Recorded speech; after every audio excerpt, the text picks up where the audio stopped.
Guardian Radio 96.9 FM. Fresh news, smart talk, all day. The views and opinions of the hosts and guests are their own and do not necessarily reflect the position of the management and staff of Guardian Network.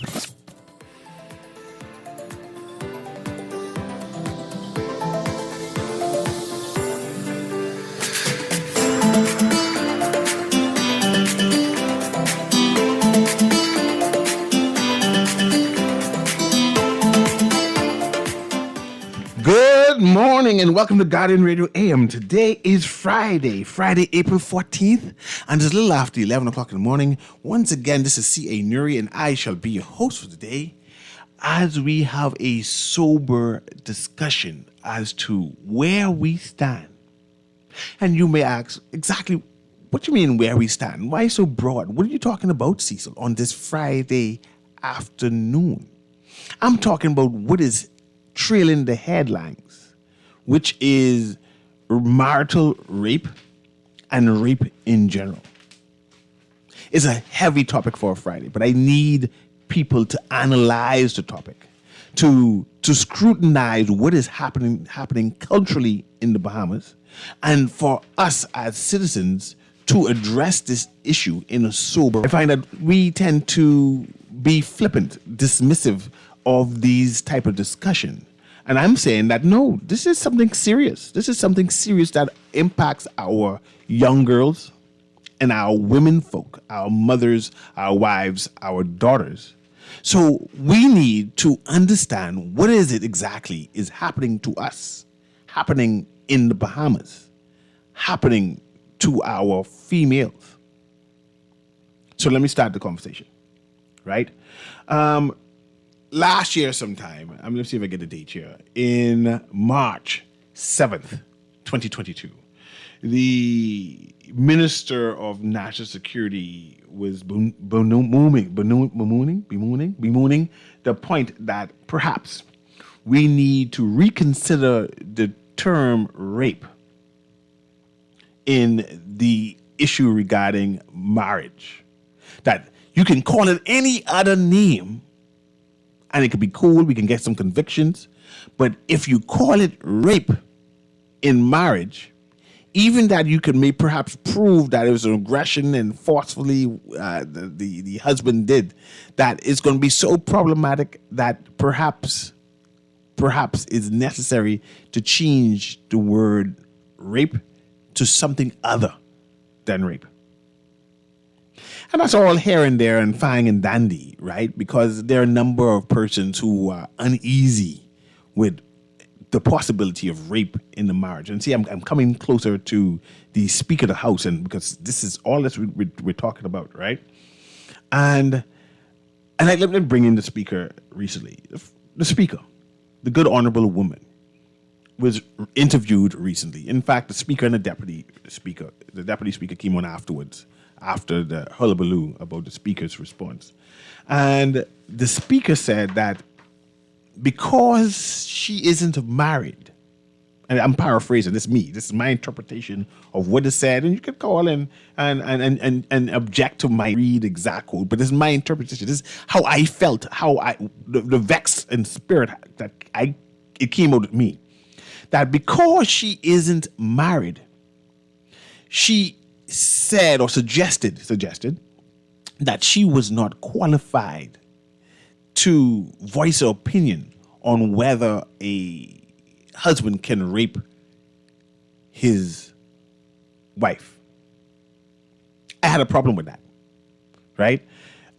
Because she's an elected official. She was elected to have an opinion on such things, because as a member of parliament, she may have to vote in support or against these things. And the idea that she felt uncomfortable with addressing such, and it's an issue that was going to be debated soon, right? Concluded soon, that she said she's not competent to do with that. And I hold that juxtaposed that there is a movement, it seems, afoot, right, to change the word rape and dilute it to something different. And I am wondering if Bahamian women should be concerned should they be alarmed? Right? Because we now having rapists of children, getting 1 and 2 and 3 years for brutally raping people. And I have a problem with that. And I say I gotta have a sober discussion on that. So in order to help me have this sober discussion on that, right? I bring again Erin Green, because I have to analyze things and I tend to beta. And in order to have a better conversation, a analytical conversation, which I don't think our leaders, which I don't think the lawyers, which I don't think the churchmen, which I don't think the social people in the Bahamas tend to analyze what is happening. So I say, if they ain't doing it, I can do it, right? So we can draw a conclusion, so we can push back as citizens. But Erin, I want to welcome you so we can start, right? I remember yesterday I said, Erin, look through the newspaper and get some quotes for me. And I want these quotes, but I just want to bring you in now so we can talk about this. Rape is serious talk. Yeah. Ain't no jokey talk. This is serious talk we talk about. In fact, just in the last 24 hours, I've seen 2 headlines, right? One in the Nassau Tribune, man gets 4 years for unlawful sex with 13-year-old girl. And in another publication, Bahamas Court News, man charged with sexual assault of girl 12 on park.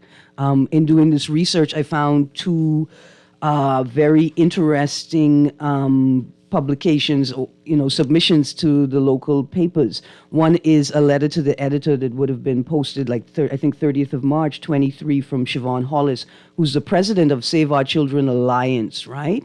And she's a child advocate. And also, I think this week, Tennille Burrows was a guest editor, or she provided a guest editorial for the Nassau Tribune, and she speaks directly to child abuse and child sex abuse, and these are very strongly written, very somber, both deemed to be a crisis among us, right? A crisis of child abuse and child sexual abuse.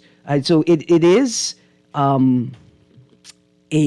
would say prevalent, but it is an urgent issue. We're dealing with it right now, and people are attempting to address it. There's an article, again, from the Nassau Tribune, the 5th of April, 23, child abuse cases up near 50%. And it reads, nearly 200 child abuse cases were reported between January and March 2023 in New Providence, a near 50% increase over the same period in 2022. According to statistics from the Department of Social Services, there were 191 reported child abuse cases, up from 90 during the same period last year. Categories of child abuse include abandonment, neglect, and rape. Most abuse cases involve sexual abuse. Unreported cases up to March, an increase from 28 in 2022. Let me read that sentence again. Most abuse cases involved sexual abuse, with 51 reported cases up to March, an increase from 28 in 2022. So that's the numbers from January to March. Physical abuse accounted for 43 of the reported abuse cases this year. There were also 30 reports of neglect, 13 of educational neglect, 3 of self-mutilation, and 4 of suicidal ideation. There was 1 report of rape and 1 report of inappropriate sexual behavior from January to December 2022. 391 cases of abuse were reported. The statistics were disclosed to reporters during a press conference highlighting Child Protection Month in April. Deputy Director of Social Services, Charlamagne Fernandez, said abuse is often committed by people well known to children. And pause there. Yes. Yeah. From calling numbers just now. Yeah. And I see you call. I'm going to come to you shortly. Give me a couple of seconds, right? From these numbers, from what we hear in the news, can we say that women, Bahamian women, are at risk? And use this word, endangered. Should there be a concern? Should there be a using of resources to say, hey, let us now protect women because women are under attack? Well, we don't get enough information from this particular story on child abuse to make those a clear determination. We can say that, look, if women are the main caregivers, right? If women are the main caregivers of children, and we're talking about instances of abandonment and neglect and rape, right? Then we ask ourselves, are the main caregivers derelict in their duty of care, right? And then we ask, well, why is this dereliction taking place? Why are mothers in homes unattended? Is it to go to work? Is it to go to work and there is no daycare available? To go to work and there's no care available at night, right? Are they leaving their children unattended because they're essentially neglecting them and they're not making means to take care of them when they go and do other things? And I'm not talking about work, right? Or errands. I'm talking about recreating and sort of gallivanting. In one instance, we can understand that women may be the sole caregiver, have to work, and cannot afford other means to take care of the children. And I think that's different from mothers who are leaving children at home to go out and party at night, leaving the children unattended. I want to get specific here, but I let me engage this caller first. And I want to talk about what is happening with our court system regarding rape. Because I see there's a case now, right, where this gentleman, sexual assault charges against him already, right? And according to this news report, he sexually assaulted a 12-year-old girl on the park. And I was saying, where was her mother? I would say, no, I'm expecting him. I might even ask, where is her daddy? But daddies don't never be there. But I should say, you mentioned that neglect and you mentioned women's responsibility. And I'm saying that whose duty was it?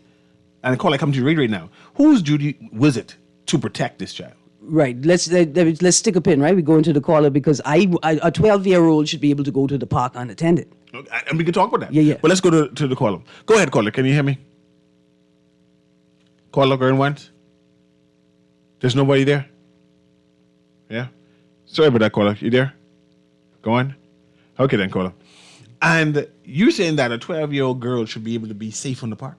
Yeah, man. In this day and time? Yeah. No. Okay. A 12-year-old girl should be able to aid her community, go to the park, hang out, and get back home unmolested. She should be able to do that. Even if she is encountering adult behavior around her, right?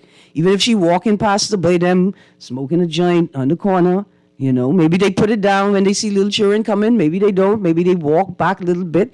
She should be able to walk past the bar that they sell alcohol without any fear of being molested. Now, it's 2023, and I appreciate, what you were sort of hinting at there, that given what we know about current society, we should put measures in place to ensure that children could move through their communities safely and unmolested. But Aaron, this gentleman has sexual offenses where he had sexual assault against two girls already.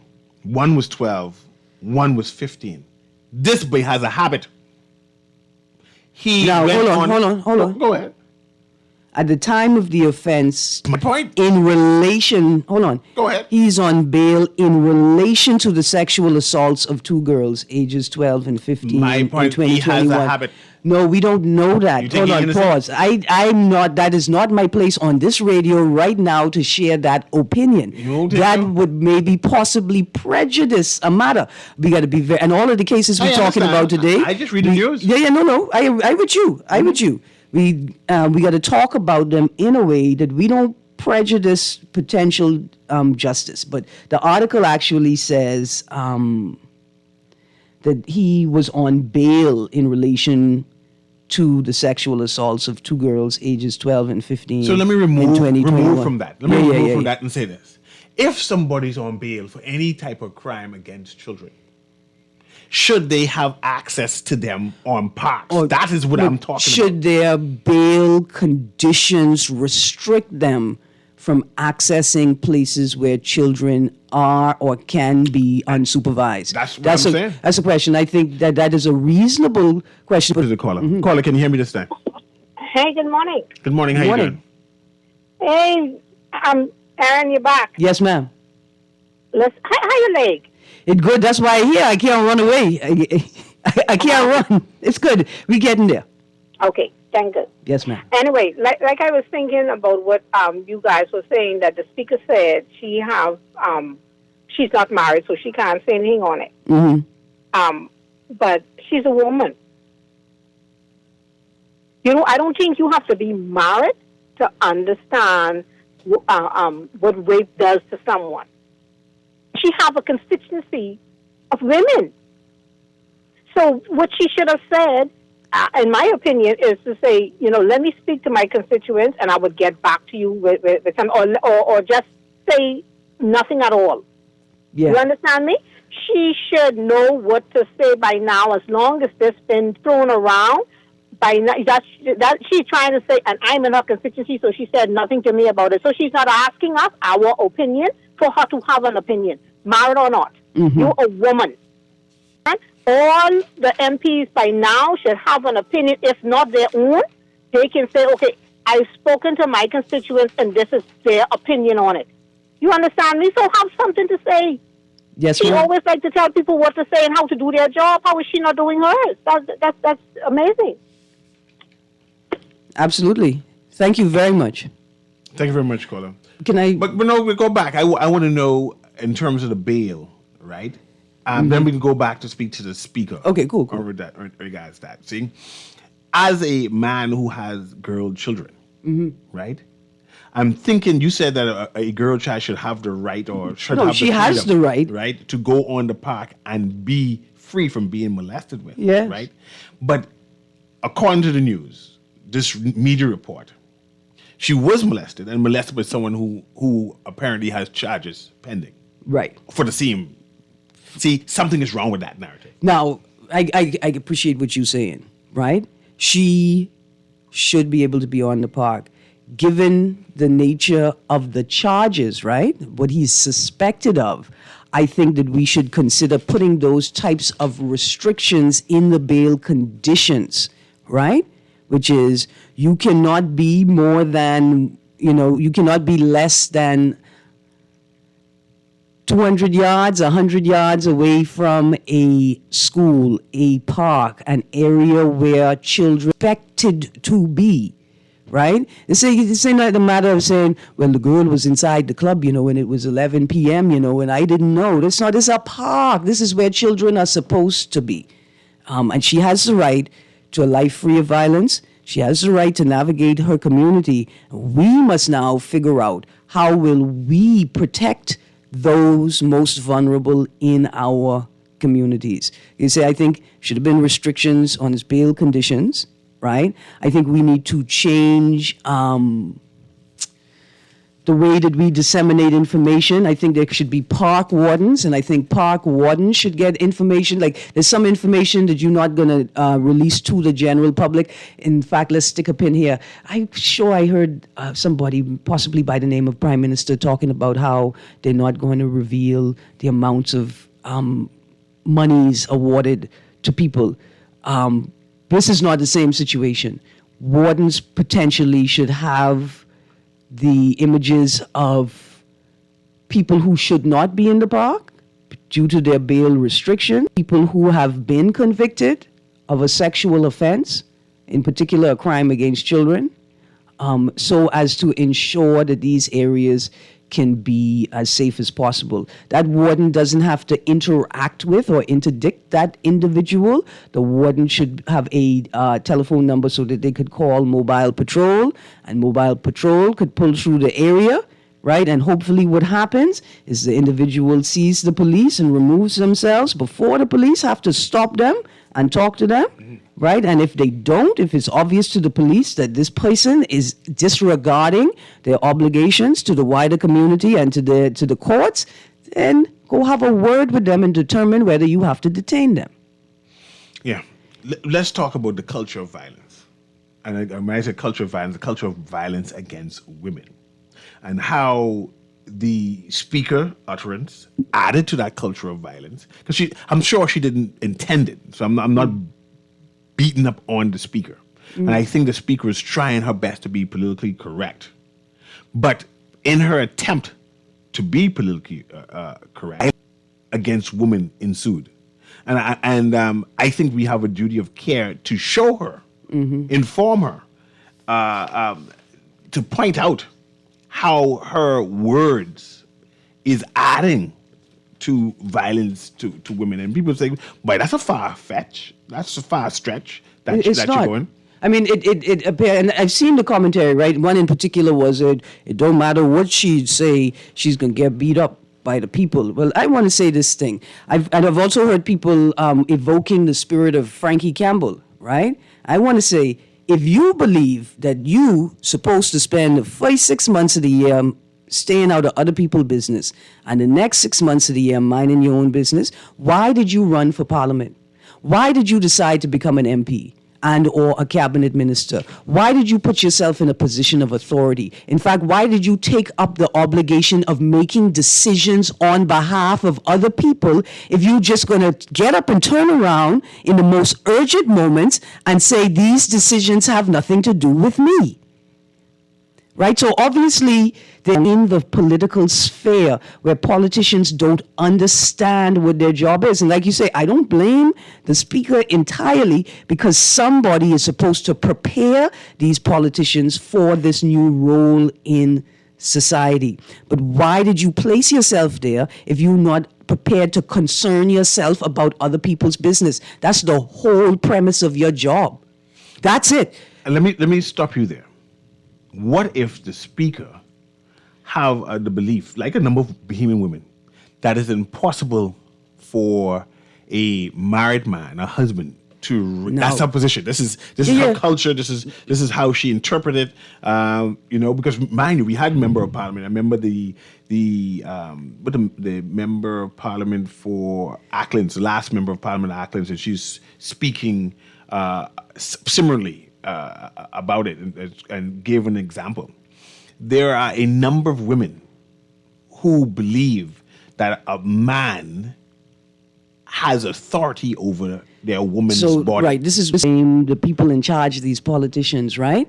Because you are supposed to be prepared at any point in time to engage the public, right? With these things. You should be able to say to a member of your constituency, a member of the public generally, a member of the media, right? That I have to balance a number of things. I have to balance the views of my constituents, and I have to balance them amongst themselves because they are varied.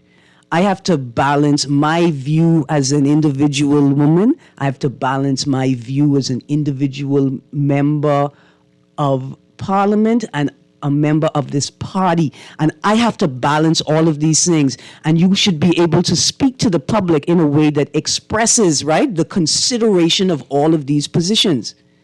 Okay, and I hear you say all that. I'm saying that she has a right to have her opinion, and perhaps her opinion is a husband can't rape his wife, and perhaps that was what she intended to say. At this time, I can express to you my personal opinion on the matter. This is not a reflection of the views of my constituents, nor is it a position that I am able to bring to Parliament, because it is not a reflection of the views of my constituents. I have another question, but I see you have a caller. Yeah. Right? I noticed that none of the women in the party, in Parliament, come up and rise and say, hey, I understand the Speaker has some concerns. However, I want to reaffirm, and I shall reach out to the Speaker to make her understand that we need to be united. And that's an indictment on the women in Parliament. But that's just me. I think women need to be more aggressive in terms of fighting for women's issues. Go to that call before I say something. Go ahead, caller. Can you hear me? Yeah, I'm Mr. Newry Aaron. Morning. This park was near bushes on an abandoned building or what? I'm just curious. No, the article doesn't say anything. Yeah, but you're familiar with the park? No, I'm not familiar with the park. The article doesn't even name the park, I think. I'm not sure. The park's Oh. Hassited. It's a park in Eastern Estates, but that's all it says. Right, and some of these parks are not safe. They're abandoned by bushes. They're not maintained, and they're abandoned. And it could have been abandoned building somewhere. You know, I just think about how these parks are. Some of these parks are not situated. You all see some of these parks. Some of these parks are not too safe for children. Yep. Or not safe for anybody. Yeah. Yep. Well, yeah, we're talking about And so, listen, that's a wonderful point, Pumpkin Eater. And I wonder what is the purview of beaches and parks? Right. Is it just to maintain them, like to keep the grass cut and pick up the garbage? Or is it to create a safe environment for the users of the beaches and the parks? And sure, we have CCTV mounted on the parks. We don't have CCTV mounted on the parks already, Pumpkin Eater. My bush reporter. No, you have any CCTV on the park? You have them on the road. Some of them switch this way and switch that way. No, man. No. They don't have CCTV on the parks. The way that these by them celebrated putting a little pion Wi-Fi on the park, and there's no CCTV on the park? No. He's right. You could go, Joe. I last time I checked, it's time to be corrected. And Mr. Newry, you see any CCTV on the park? No, I don't see any CCTV on the park. And that's another thing. So we really need, you mentioned the Women Association. They got to take note now. Because, one, we need to move abandoned buildings near the park. Two, cut down those bushes. And let's put CCTV and have somebody to watch the children so they can know who's the children. They can have a control car in that area. Quick as 1, 2, 3. Absolutely. But let me go and move on to the other caller. Go ahead, caller. Can you hear me? Caller, can you hear me? Yeah, good morning, Mr. Newry. Good morning, Miss Green. Morning. Yeah, great conversation. And so I side with C.A. Newry and you, Aaron. Mm-hmm. But here's what's very crucial.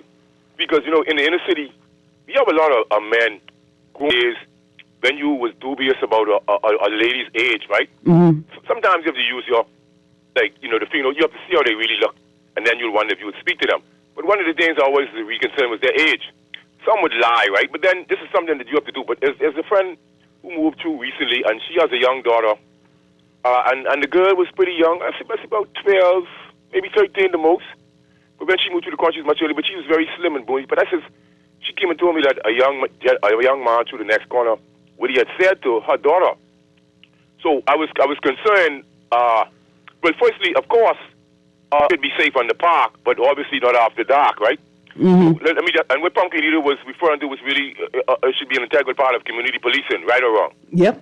All right, so now my question is pedophilia here. Let's segregate pedophilia versus normal attraction towards a female. Mm-hmm. So in order to put these predators on the spot, because I was upset with the leniency of the sentence, 4 years. I just thought that we'd be too lenient with sexual predators and females. But what I'm upset about is the fact that what this gentleman said to the young lady. Now, the young lady was, she wasn't even puberty. She wasn't in puberty. I thought she would have been 11, 12. But the things he said to her, and then she told her mother, and me and I just had a conversation. I have a young daughter, 7, but was young at the time. But what I'm saying is, if you sitting on the blocks and you see a child passing, and you should be able to distinguish whether she's in puberty or not, then pedophilia comes out. Maybe we should encourage the young ladies to travel with phones and record as they do this, because obviously, if somebody is approaching a young child that age, they should be a person of interest in many situations. I don't see it as healthy, and I see it as something should be put in place to really stop that type of behavior. People might say it's ridiculous and it's far-reaching, but when you have people continuously, if the matter is ongoing and continuous, a young lady's passing, she's underage, and you still bothering with her, then that becomes a problem for the father and the community at large and everybody. You see what I'm saying? It's not healthy. Bless up. Thank you. Thank you very much. But Aaron, I want to ask you again, is there a rape culture thriving in the Bahamas? And I want to also question you about the temperament of the House of Assembly post the speaker's comment. As a member of parliament, I guess is on record, who said that sometimes you gotta beat your woman and they enjoy it. Now let me make a point here. That's a great point. Those comments made by, at the time, Honorable Leslie Miller. And I say that only because he was in the House at the time. I'm sure. Anyway, good morning, Mr. Miller. Mr. Miller was telling a story. He was trying to, it's not like an allegory, right? He was trying to say that, look, the Bahamian people seem like they love punishment, like they don't care that they are being treated badly. They just keep returning, and I think he was saying to the same political party for bad punishment, right? He used an example from his personal life where he told a story about in his younger days he had a girlfriend and he was physically aggressive and violent with his girlfriend. You know, he would hit her. And one day, after maybe talking to someone or having an experience, he realized that this is wrong. I should not be doing this. I should not be beating this woman like this. We row and I may hit her. So he said, they had a argument or something, and he said, I ain't hitting you, woman. I ain't hitting you. And the woman said, well, what you mean you ain't hitting me? But that's what, you don't love me no more. And he was telling that story in an attempt, right, to, all the big English words going out my brain, but in an attempt to show us, that it appears as if we like bad treatment, like some women who keep returning to abusive relationships seem to like bad treatment. In the way that he told it, left it to be interpreted in many different ways from many different people.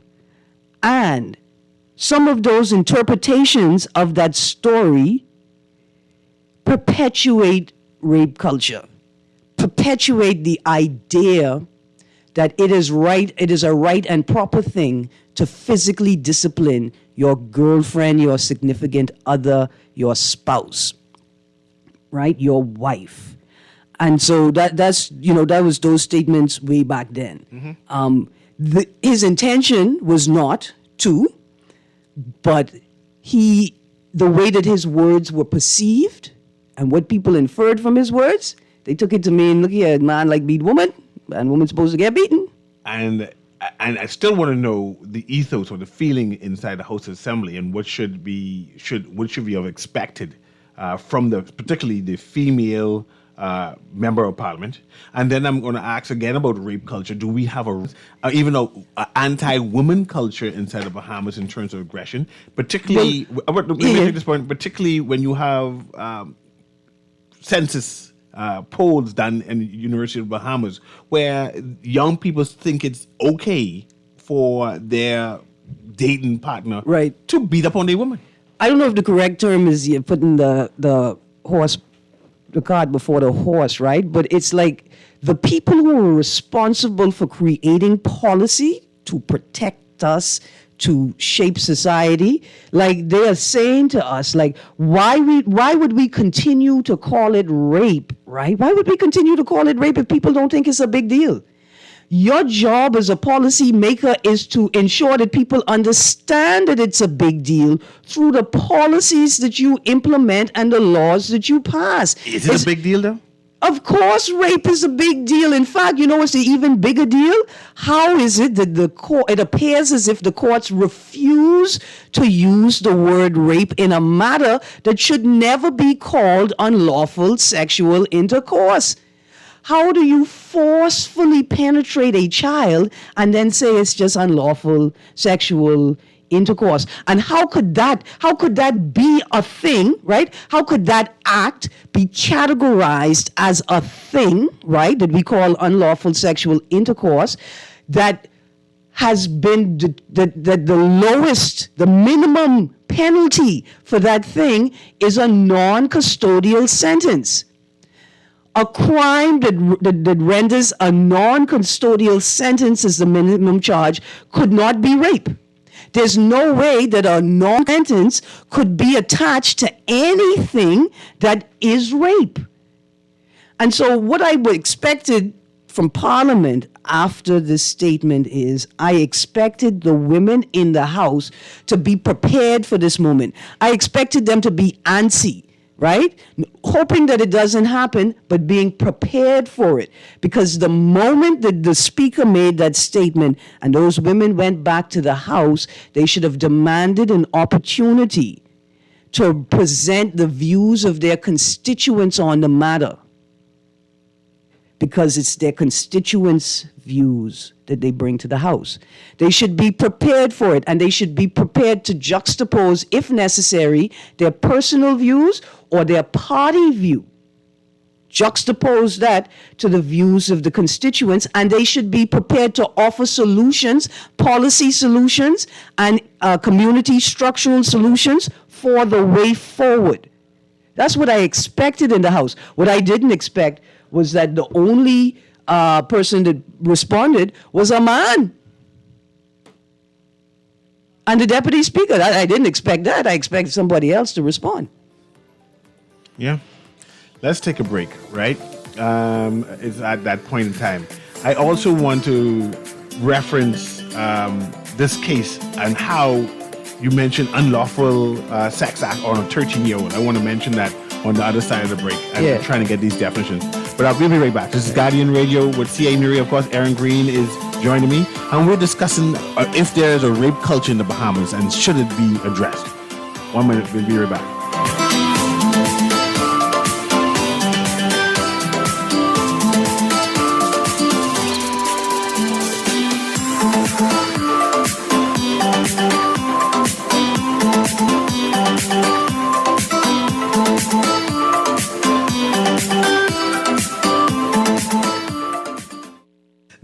You see how Cora eye look funny, all black up yesterday? But she say she bump into a wall when she's running after the churn them. Yeah, but last Saturday, you see her arm was all black and blue, right? So what you saying? You think something wrong between her and Jack? I ain't sure, but you know Jack is a jealous man. I hear him and Cora last Friday. I hear him say he hear Cora have eyes for Junior. Now you know that ain't true. Cora is a good woman, does mind her business, take care of them churn, and go to church every Sunday. So what you think we should do? I think we should report Jack, you know. Cora don't say nothing, but silence hides violence, and we don't want to line up in the cemetery. Not me. I ain't getting in nobody business. Then Jack come after me and I land up next to Cora. No, man, we could call a text Crime Stopper. And remember, we can even get some grocery money for our tip. Remind me again, how does this work? We can call them in Miami at 328-TIPS or 328-8477. Or when we in the island, call toll free at 300-TIPS or 300-8477. And if you don't have no minutes, use the Crack Crime Bahamas app and we could text them and the messages get on mix up before it leave your phone so nobody can know what you saying. So what we waiting on then? Let's go earn some grocery money. This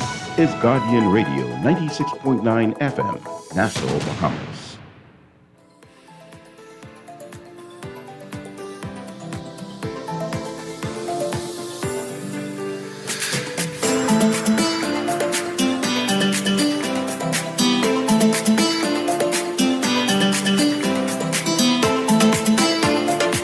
And welcome back to Guardian Radio AM with CA Newry, and I have Erin Green with me, and I'm prodding her, because you know she's an advocate, right? Human rights advocate.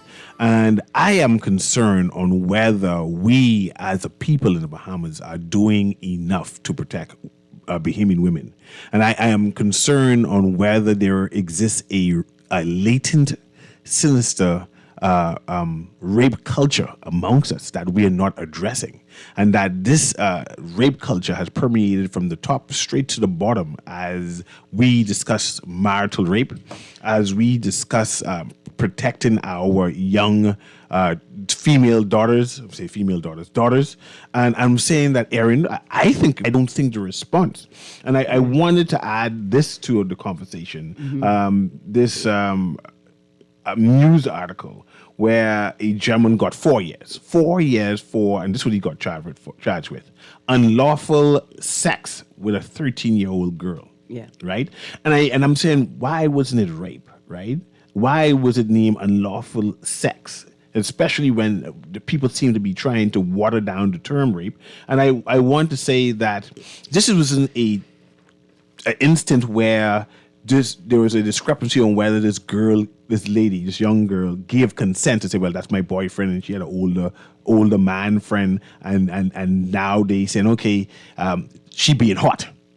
This girl, according to the news article was body slam, pushed down, and forced and penetrated. Stick a pin, right? Right? I can say something bold. I know, but I want to make sure that people understand that this was no nice listen, thing. we need to- This was no nice thing. I just want to take a moment to call for the resignation of the Minister of National Security. I'm going to tell you why. We got an article here from last year. The title is, it comes from, it's in the Nassau Guardian, right? I think it may be March of 2022, but it's an article from 2022. Call it something other than rape. And what I'm going to suggest to you, right? Here's a quote.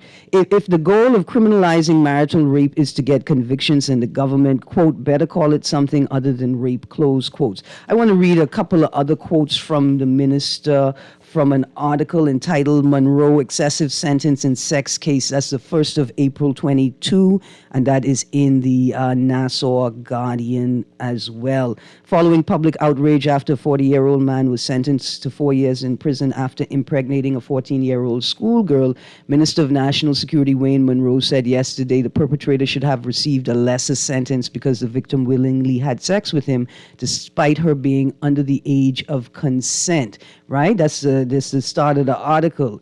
And here's some quotes from Mr. Monroe. When challenged that the victim could not have consented because she was under the age of consent, Monroe claimed that the victim was able to consent since she was 7 years old, but her consent, quote, does not matter, close quote, until she is 16. Another quote, and you can engage a debate on it, but I would hope that we always sentence fellows who have sex with young people than those who have sex with anybody who appears to be agreeing regardless of their age.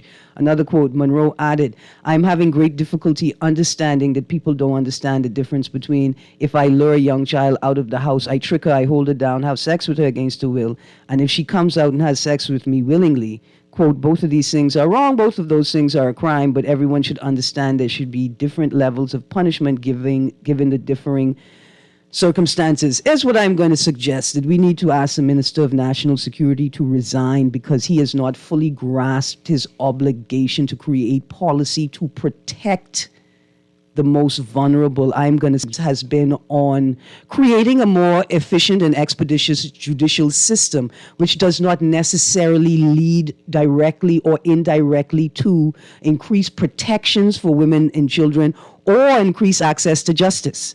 And I hear you, what you're trying to say, but I think the minister has since redeemed himself from 2022 with his new utterance in terms of protecting women. I'm not saying that he's done enough. He could redeem himself if he addresses at a policy level, right, but publicly, this matter. I would like to hear a statement from the Minister of National Security in reference to the sentencing of Mr. Maurice Reynolds, particularly given his statements documented in this article, Monroe Excessive Sentence in Sex Case.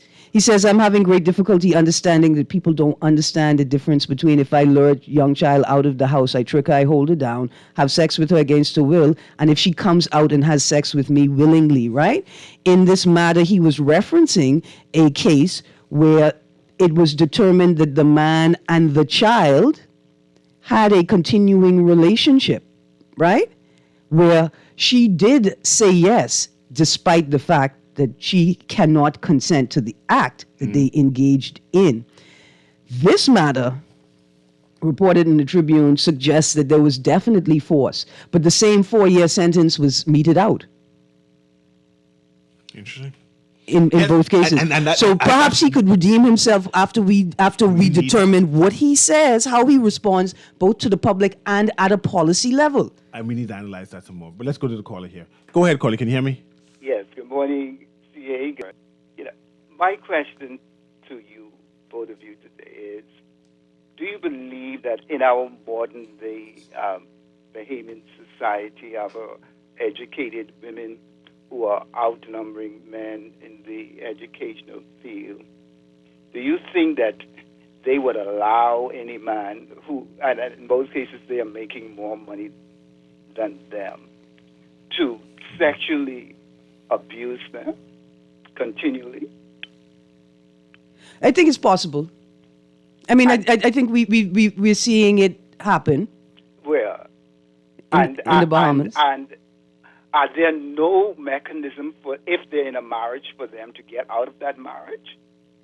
I'm sure there are some mechanisms. There are no real sustainable systems, right? Like there are mechanisms. There are things that there is no system that a woman or a child could rely on, right? That if I am being abused in my home, whether by my spouse, my significant other, or by my parents or a caregiver, right? That this is where you go. This is what's supposed to happen. These are the resources that are available to you, right? This is step A, step B, step C. This information isn't in one place. You can't just access it. There's no real system. And in the absence of systems, people are left to falter to their own decisions, you know? And I am sure, Aaron, and why I asked it, because my understanding of this UN gender thing, that it was born out of the genesis of, countries where you had prearranged child marriages or marriages where women had no real say, that their husband would abuse them willy-nilly and whatnot, right? Mm-hmm. And so listen here, Bahamian woman, Christian, non-Christian, they ain't gonna put up with no foolishness. They ain't care about no piece of paper that they sign. If the man trying, they gone. I telling you.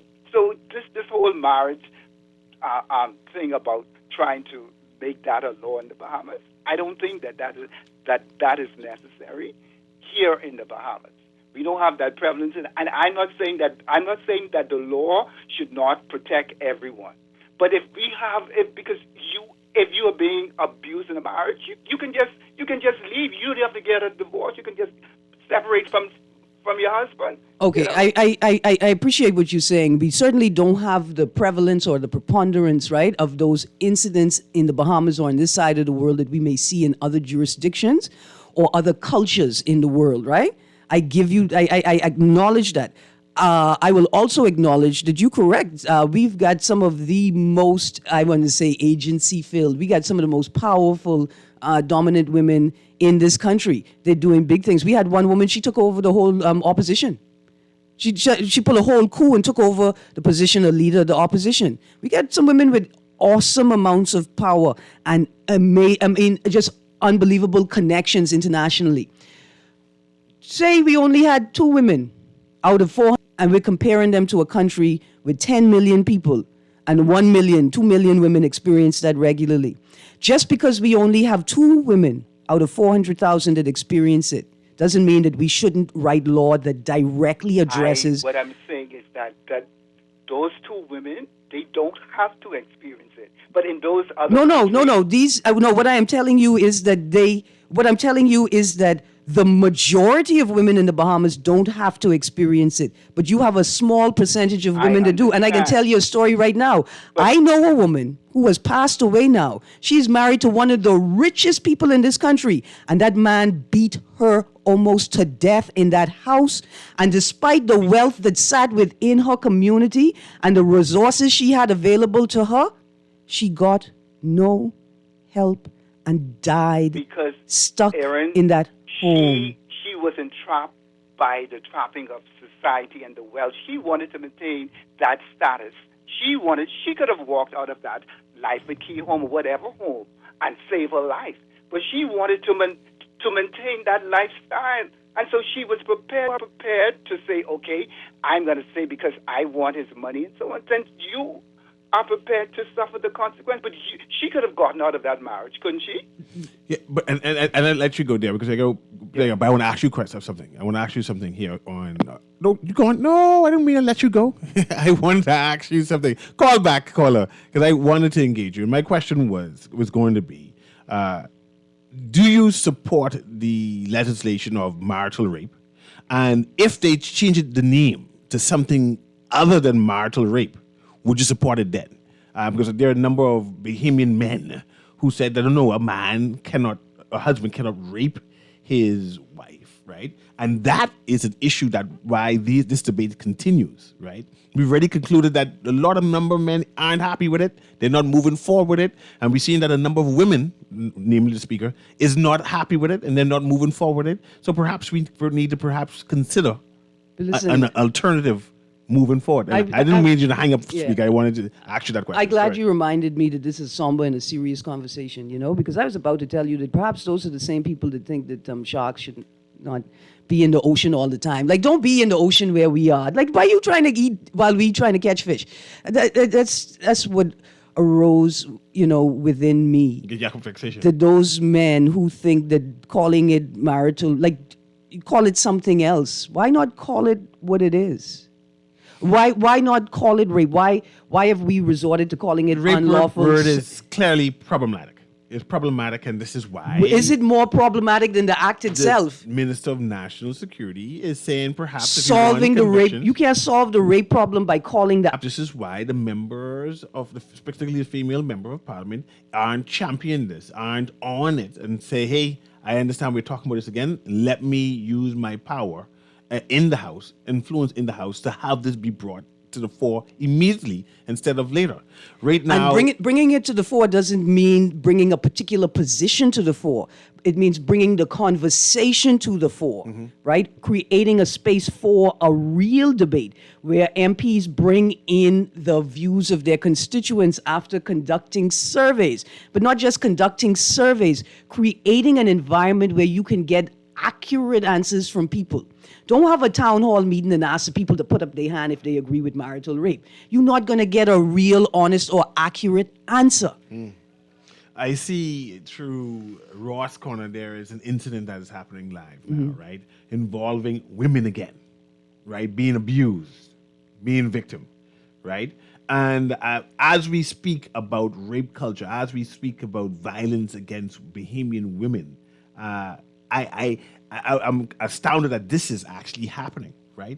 And I'm saying, whose job is it to protect women? And I see the music is playing. We have about 30 seconds to go. But whose job is it? It's government's job. It's our job. Community's job. Family's job. It's everybody's job. Anyway, with that, we go to the 12 o'clock news. Have a wonderful day.